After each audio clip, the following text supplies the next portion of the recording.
Hello les amis, je suis heureux d'être avec vous aujourd'hui pour cette nouvelle émission Face à Face et on va parler de la prière. Chaque chrétien est appelé à invoquer Dieu. Chaque chrétien a adopté une vie de prière et je suis certain que la prière fait partie de votre ADN spirituel. La prière doit être le poumon de notre vie spirituelle. C'est la prière qui nous permet de vivre des choses extraordinaires.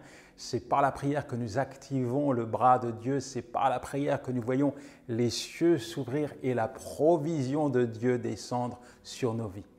Avez-vous déjà expérimenté la puissance de la prière? Je vais vous montrer au travers de cette émission que Dieu répond toujours, mais alors toujours aux prières. Mais parfois, sa réponse n'est pas celle que nous attendons. Il arrive à Dieu de répondre par un non. Un non. Peut-être que ça vous est déjà arrivé. Dieu vous a dit non. Quelle est l'attitude que vous avez adoptée? Comment vous avez réagi face à un refus de la part de Dieu? Est-ce que vous avez boudé?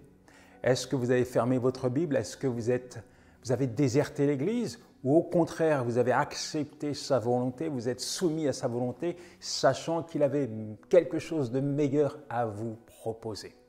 Je vais vous montrer au travers de cette émission que quelle que soit la réponse de Dieu est celle qui vous convient. Derrière une réponse, il y a une action. Derrière une action, il y a un plan. Derrière un plan, il y a un but que Dieu souhaite vous voir atteindre. Alors, on y va et je vais vous montrer aussi que le non, eh bien, ce n'est pas quelque chose qui va vous pénaliser. Bien au contraire, le nom de Dieu est souvent signe d'une promotion, d'une direction, d'une action de sa part dans votre vie. On y va maintenant dans l'émission Face à Face. Ayant aucune qualification, très vite, après avoir confié ma vie à Jésus, je me suis retrouvé sur les genoux. J'ai prié Dieu afin qu'il puisse me donner un travail convenable. Et une opportunité s'est présentée. Le Pôle emploi me proposait de passer mon permis poids lourd et de financer toute la formation. Waouh! C'était vraiment génial. Je me disais, enfin, je vais pouvoir avoir un travail qui va me permettre d'avoir une maison, de pouvoir subvenir aux besoins de ma famille. Et j'étais vraiment enthousiaste quant à passer ce permis de conduire. Malheureusement, j'ai loupé 3 fois mon permis. 3 fois. J'étais découragé à chaque fois que je loupais le permis et que je devais le repasser. Je me mettais dans des temps de jeûne et de prière. Seigneur, s'il te plaît, donne-moi l'obtention de ce permis. Tu vois, j'ai des enfants, j'ai tellement besoin que tu m'accordes ce permis de conduire qui va me permettre d'avoir un travail. Seigneur, s'il te plaît. Mais rien à faire. Je l'ai passé 3 fois, je l'ai loupé 3 fois. Bon, il faut croire que ce n'était pas la volonté de Dieu. Une deuxième opportunité s'est présentée à moi. Je pouvais passer mon diplôme d'aide-soignant. Là encore, il fallait monter un dossier afin qu'il soit financé, mais dès le début, dès le départ, rien ne s'est passé comme je l'aurais souhaité. La première chose, par contre, ce que j'ai fait, c'est prier. J'ai invoqué Dieu et j'avais un argumentaire à lui présenter. Seigneur, je n'ai pas pu passer mon permis de conduire, certainement que c'est pour ce projet. Peut-être que tu vas me permettre de faire cette formation. Je vais devenir aide-soignant et enfin, je vais pouvoir avoir un job. Seigneur, s'il te plaît, permets que ce dossier soit accepté et que le financement soit pris en charge. J'ai prié, mais ça a été refusé. Refusé. Le Pôle emploi a dit non. Bon. J'étais un peu dans la confusion et puis je me suis laissé faire par Dieu et j'ai accepté mal sa volonté parce que quelque part, je n'étais pas d'accord. Quelque part, je me disais, mais c'est légitime que j'ai un travail, c'est légitime ce que je demande à Dieu, c'est légitime que je puisse être en capacité de subvenir aux besoins financiers de ma famille. Ce travail va me permettre également de semer dans l'œuvre de Dieu. Tout ça, c'est légitime. Et pourtant, il semblerait que le ciel soit fermé, que ma voix ne soit pas entendue par Dieu. Le temps a passé, je vous passe les détails, mais il y a quelque chose qui est certain. C'est ce que je vis aujourd'hui. En fait, Dieu m'a dit non parce qu'il avait quelque chose de prévu pour moi. Ce que Dieu souhaitait avant tout, c'est que je puisse entrer dans son appel. Il voulait que je puisse prêcher sa parole. Il avait arrêté ce plan à mon égard. Oui, ce plan était pour moi. Et si j'avais bifurqué dans une autre direction, peut-être que je ne serais pas là en train de vous prêcher la parole de Dieu, peut-être que je ne pourrais pas exercer mon ministère. Alors Dieu a fermé toutes les portes, il les a barricadées, il les a verrouillées et il a ouvert une porte pour le ministère. Les portes qui étaient fermées, c'était un refus de Dieu. Mais quand Dieu a ouvert la porte et que je l'ai invoqué pour entrer dans le ministère, alors le chemin s'est aplani sous mes pas. Et ce que je vis va au-delà de tout ce que j'aurais imaginé. Ce que je vis aujourd'hui me permet de dire merci Seigneur, merci de ne pas avoir répondu oui à mes prières. Merci de m'avoir dit non parce qu'au travers de ton refus, tu m'as donné ta direction. Dieu est bon et tout ce qu'il fait dans nos vies est bon pour nous. Donc nous parlons du sujet de la prière et notamment quand Dieu dit non.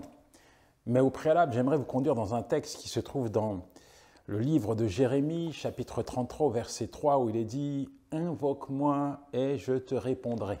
Invoque-moi et je te répondrai. » Ce n'est pas moi qui parle, c'est Dieu lui-même.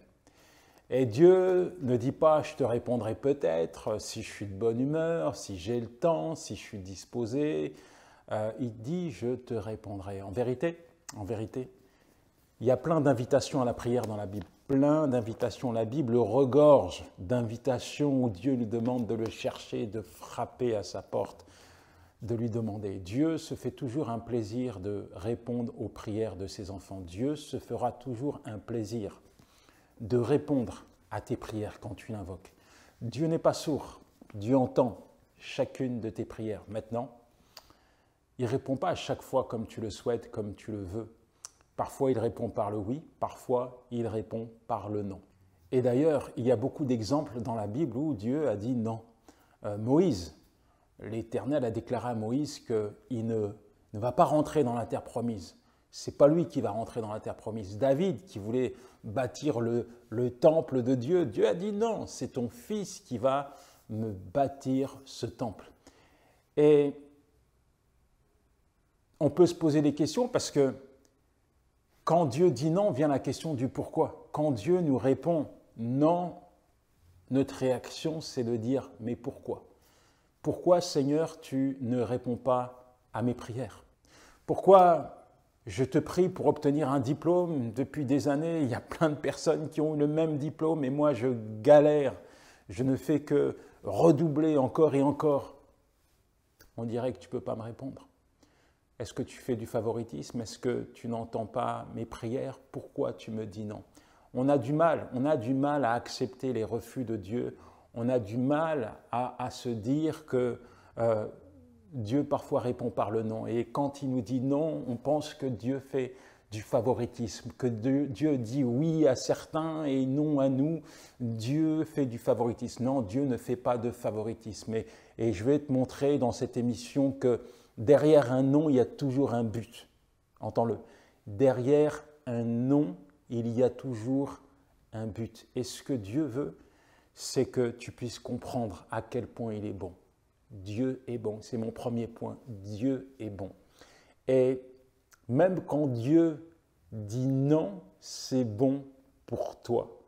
Dieu, premièrement, ne contredira jamais sa parole. Il y a peut-être des choses que tu lui as demandées qui ne rentrent pas dans sa parole, qui ne rentrent pas en ligne de compte. Dieu ne souhaite pas que tu vives de cette manière et tu peux toujours le prier. Dieu te dira non parce que Dieu est bon et il ne te donnera jamais quelque chose de mauvais, jamais quelque chose d'interdit. Je ne connais aucun père qui donnerait les clés de sa voiture à son fils de 14 ans pour aller se promener. Ce n'est pas possible. Et tu ne le ferais pas non plus. D'ailleurs, la Bible dit dans Matthieu 7, à partir du verset 9, « Si donc, méchants comme vous l'êtes, vous savez donner de bonnes choses à vos enfants, à combien plus forte raison votre Père qui est dans les cieux vous donnera également de bonnes choses. » Tout ce que Dieu te donne, tout ce que Dieu fera dans ta vie sera bon pour toi. Et Dieu t'aime, Dieu te donnera toujours de bonnes choses. Et il faut comprendre que quand Dieu te dit non, parfois c'est un test. C'est le test de la foi. C'est le test de la foi. La foi est parfois malmenée lorsqu'elle subit un refus de la part de Dieu, mais la foi nous pousse à croire et à accepter la volonté de Dieu. Les exaucements de Dieu sont bons pour nous. Dieu répond toujours à nos prières, mais parfois il dit non. Il dit oui, mais il dit non. Et il faut accepter le refus de Dieu. Que fais-tu lorsque Dieu te dit non ? Lorsque tu vis une déception, lorsque tu es déçu parce que tu as un rêve dans ton cœur, tu as prié pour que Dieu accomplisse ce rêve et il te dit non, tu ne vois rien. Que fais-tu lorsque tu demandes à Dieu des choses légitimes et il te répond par le non? Quelle est l'attitude, quelle est la posture que tu adoptes face à ce non? Il faut lui faire confiance, toujours. Et je veux vraiment te donner quelques exemples pour t'encourager, te motiver. Je veux t'amener à réaliser que quoi que ce soit que Dieu fasse dans ta vie, ce sera toujours pour ton bien, ce sera toujours bénéfique pour toi. Dieu dit non. Dieu dit non et nous devons comprendre que quand Dieu dit non, c'est parce qu'il a une perspective sur notre vie qui nous dépasse. En fait, Dieu voit beaucoup plus loin que ce que toi tu peux voir. Tu es rationnel, on est rationnel, on voit demain, on voit après-demain, on voit dans un an, mais Dieu voit dans 10, dans 20 ans. Et il sait que lorsqu'il t'accorde quelque chose, lorsqu'il exauce une de tes prières, il y a des conséquences à la chaîne. Il y a des conséquences qui vont découler de l'exaucement de Dieu dans ta vie. Voilà pourquoi, eh bien, il te donnera toujours quelque chose qui est en rapport avec sa volonté. Toujours quelque chose qui est en rapport avec ce qu'il veut faire dans ta vie. Le Proverbe 5, verset 21. « Car les voies de l'homme sont devant les yeux de l'Éternel qui observe ses sentiers. » Les voies de l'homme sont devant, sous les yeux de l'Éternel. Ta voie est sous le regard de Dieu. Dieu observe ton sentier. Dieu observe le chemin que tu empruntes. Et Dieu veillera que tu sois à chaque instant sur le bon chemin, le chemin qu'il a tracé sous tes pas, le chemin qu'il souhaite te voir emprunter. Proverbe 15, verset 3, il est dit « Les yeux de l'Éternel sont en tout lieu. » Les yeux de l'Éternel sont en tout lieu. Dieu a une perspective qui est globale sur ta vie. Dieu voit chaque prière, chaque exaucement. Et Dieu, quand il te dit non, ce n'est pas pour rien. Alors tu dois accepter la volonté de Dieu et tu dois croire également que quand Dieu te dit non, c'est pour ton bien, c'est pour ton bien.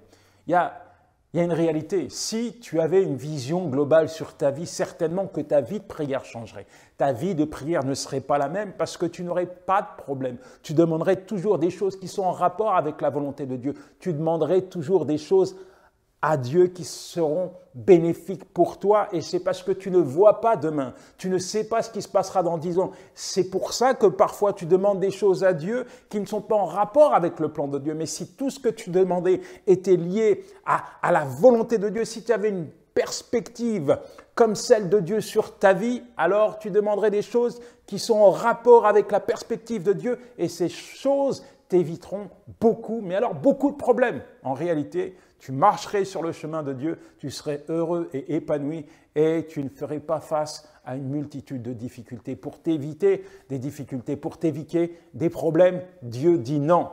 Dieu dit non. Ce n'est pas pour te frustrer, ce n'est pas pour te décevoir parce que tout ce que Dieu fait est bon, parce que ses réponses sont toujours motivées par l'amour. Les réponses de Dieu te concernant sont toujours motivées par l'amour. Dieu t'aime. Je dis que Dieu t'aime. Dieu t'aime pas de loin, mais Dieu t'aime de près également. Dieu est proche de toi. Dieu s'implique dans ta vie. Dieu veut te voir heureux sur la terre. Dieu est concerné par ce qu'il te touche, par ce qui t'affecte. Dieu est avec toi à chaque instant et il t'aime. Et voilà pourquoi il est attentif à ta voix. Parfois, lorsque Dieu dit non, c'est parce qu'il a un meilleur plan. Le plan de Dieu n'est pas le plan de l'homme. Le plan de Dieu, il est grand, il est beau, il est merveilleux. Et quand Dieu dit non, c'est parce que ce que tu lui demandes est susceptible de te perdre. Ce que tu lui demandes est susceptible de te sortir du plan de Dieu. Voilà pourquoi il est dit dans Ésaïe 55, versets 8 à 9, « Car mes pensées ne sont pas vos pensées, et vos voix ne sont pas mes voix, dit l'Éternel. Autant les cieux sont élevés au-dessus de la terre, autant mes voix sont élevées au-dessus de vos voix, et mes pensées au-dessus de vos pensées. » Et allez, ceci, les voix de Dieu ne sont pas vos voix. Et quand on parle de voix, quand Dieu dit « mes voix », il y en a plusieurs, c'est au pluriel, ce n'est pas au singulier. Dieu a des grandes choses à accomplir dans ta vie. Nous sommes imprégnés du syndrome de la petitesse. Mon petit plan, mes petits projets, mes petits objectifs, c'est ça que je veux atteindre. Mais Dieu n'est pas petit. Dieu a quelque chose de grand, de magnifique pour toi. Et parfois, ce que tu lui demandes est lié justement à tes petits projets qui sont rationnels et qui sont enfermés dans tes limites. Mais j'aimerais te dire que Dieu n'est pas limité par tes limites et à force d'être conditionné dans ce syndrome de la petitesse, tu en arrives à limiter Dieu dans tes prières. Tu lui demandes quelque chose qui est petit alors que Dieu veut faire de grandes choses dans ta vie. Dieu n'est pas petit. Et parfois, lorsqu'il te dit non, c'est parce que, en fait, il veut juste réajuster ta vie, ta vision sur lui. Il faut que tu comprennes que tout ce que Dieu fait est grand, tout ce que Dieu fait est glorieux. Jérémie 29, verset 11, il est dit « Car je connais ». C'est Dieu qui parle. Les projets que j'ai formés sur vous, dit l'Éternel, des projets de paix et non de malheur, afin de vous donner un avenir et de l'espérance. Dieu a des projets pour toi. Est-ce que tu les connais? Est-ce que tu as enfermé Dieu dans tes limites? Est-ce que tu as enfermé, conditionné Dieu dans tes limites? Est-ce que tu es atteint du syndrome de la petitesse? Est-ce que ce syndrome affecte ta vie de prière? Est-ce que tu acceptes la volonté de Dieu? Est-ce que tes plans sont en rapport avec la volonté de Dieu ou simplement en rapport avec ta mentalité? Sors de tes limites, accepte le refus de Dieu. Si Dieu te dit non, c'est parce qu'il a quelque chose de plus grand à te donner. Et puis, il y a la manière de Dieu. Parfois, on prie Dieu, on lui demande quelque chose, mais on veut absolument qu'il fasse les choses à notre manière. Et ça, c'est un problème. Parce qu'il y a la manière divine et puis il y a la manière de l'homme. Notre manière peut être désagréable pour Dieu. Il faut que les choses se fassent à sa manière. Parfois, on prie Dieu, donne-moi, donne-moi, donne-moi, donne-moi. Mais en fait, c'est juste pour ajuster notre vie confortable. J'aimerais vous dire que Dieu ne fait rien pour rien. Dieu est plus intéressé par ta destinée, par ton caractère, par ta foi, que par ton confort. Je répète, Dieu est plus intéressé par les projets, les buts que tu dois atteindre avec lui que par ton confort. Dieu n'est pas simplement là pour aménager ta petite vie. En fait, Dieu ne veut même pas que tu t'enfermes dans une zone de confort. Dieu veut que tu entres dans ses projets. Psaume 57, verset 2, « Je crie vers le Dieu très haut qui accomplit ses desseins à mon égard. » Tu accomplis, Seigneur, tes desseins à mon égard. J'aimerais te dire, peut-être tu es frustré, peut-être que tu as essuyé des refus, mais je veux quand même te poser une question. Est-ce que tu es satisfait de ta vie? Parce que, en fait, la vie que tu mènes, c'est la somme de tous les choix que tu as faits antérieurement. Tu as fait des choix, certains ont été bons, certains ont été mauvais. Est-ce que tu en es fier? Est-ce que tu en es fier? Est-ce que tu penses que tu es en marche, en route vers la destinée que Dieu a tracée pour toi? Est-ce que tu penses que tu es pleinement dans la volonté de Dieu? Est-ce que tu penses que tes prières sont ajustées à la volonté de Dieu? Parfois, on est égaré dans nos pensées parce qu'on ne comprend pas la volonté de Dieu. Parfois, on est égaré dans nos prières, dans notre vie de prière parce qu'on ne prend pas le temps finalement d'écouter la voix de Dieu. Et en fait, on recherche, on est en quête d'une vie confortable, Mais parfois, la volonté de Dieu n'est pas forcément confortable. Il y a des choses dans ta vie qui ne changeront jamais. Il y a des choses que Dieu va laisser en l'état, comme ça, parce que c'est une position peut-être inacceptable pour toi, mais c'est une position que Dieu va utiliser pour manifester sa gloire dans ta vie et accomplir ses desseins. Je pense à l'apôtre Paul, par exemple, qui avait une écharde.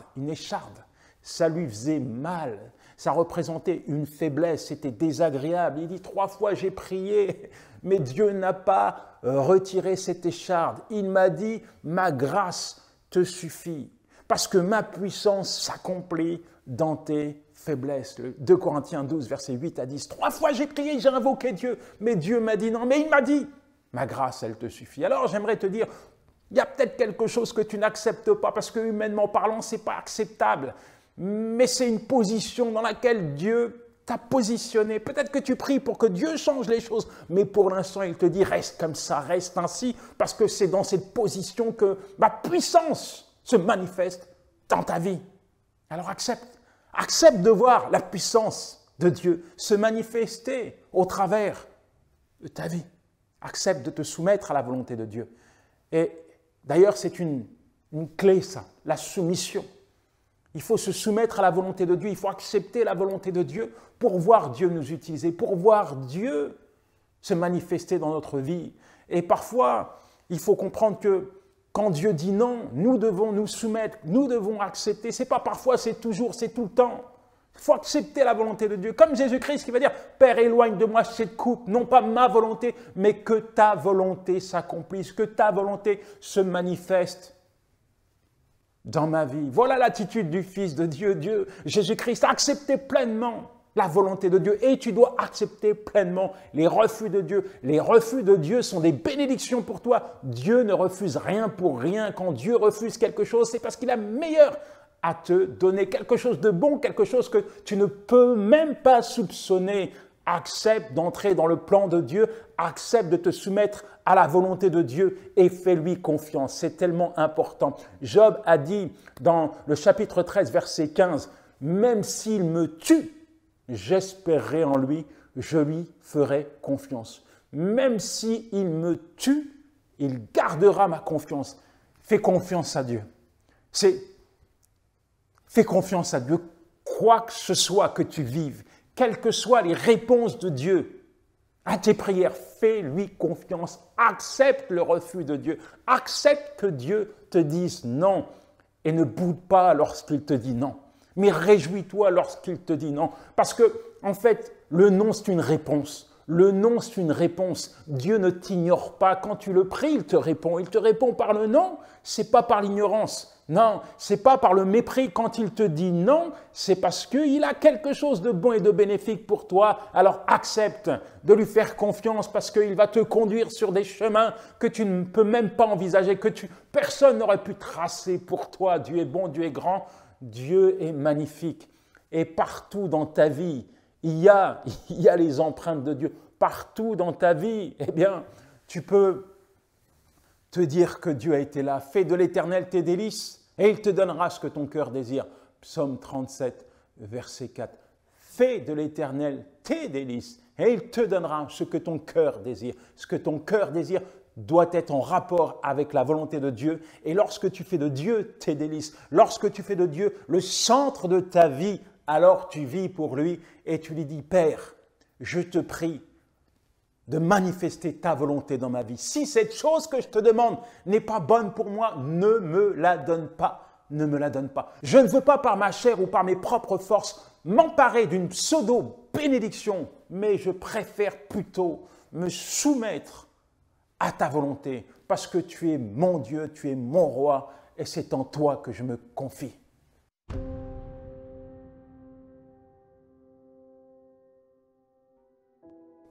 Nous allons maintenant entrer dans un temps de prière et je vais prier afin que la volonté de Dieu s'accomplisse dans ta vie et afin également que tu puisses te soumettre à sa volonté. Seigneur, merci pour ton enfant qui te regarde.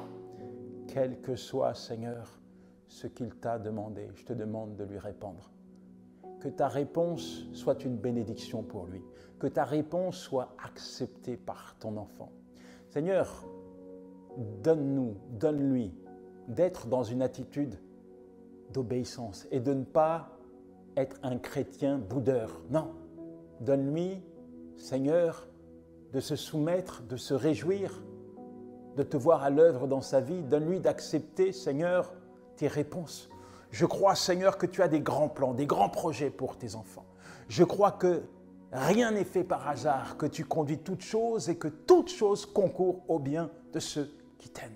Alors, je te prie, Seigneur, de répondre, de confirmer, Seigneur, chaque parole que tu mets, Seigneur, dans le cœur de ton enfant. Chaque parole qui est écrite, Seigneur, que tu lui as donnée. Je te prie, Seigneur, de la confirmer dans sa vie, Seigneur. Je te prie, Seigneur, pour l'attitude, Seigneur, de reconnaissance que tu donnes à ton enfant. Oui, tu lui apprends, Seigneur, à reconnaître tes bienfaits, à reconnaître ta faveur, à reconnaître ta bienveillance. Seigneur, merci parce que tu es bon et tout ce que tu fais est bon pour nous. Nous te louons, nous te célébrons, Seigneur, pour cela, dans le nom de Jésus.